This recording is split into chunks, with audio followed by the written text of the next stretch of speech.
Junior যারা doctor রয়েছেন তাদের নির্দিষ্ট কোনো বেতন কাঠামো নাই।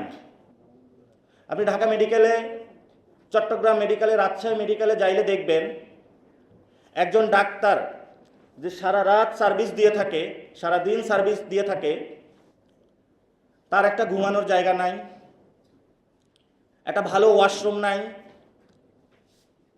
একটা ভালো খাবারের ব্যবস্থা নাই।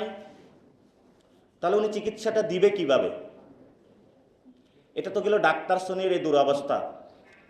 নার্স যারা রয়েছেন তাদেরকে বাংলাদেশে ABC কোন ক্যাটাগরি যে করে রাখা হয়েছে এটার হলো ইয়াত্তা নেই।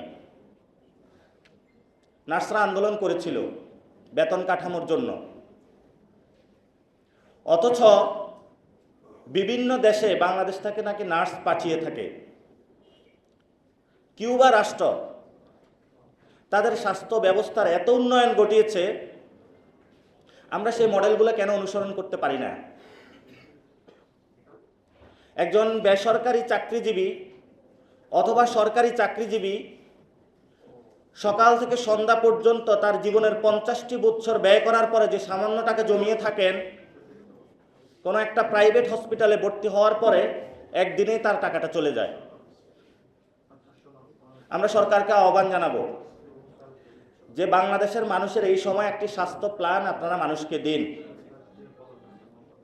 একটি স্বাস্থ্য কাঠামো যদি এই সময় আমরা তৈরি করতে না পারি, তাহলে স্বাস্থ্য মন্ত্রণালয়ে বিভিন্ন যারা দলীয় ক্যাডার রয়েছে, দলদাস রয়েছে, ডিজি নিয়ে মারামারি করবে, কে কোন হসপিটালে পদ ভাগাবে ওইটা নিয়ে মারামারি করবে।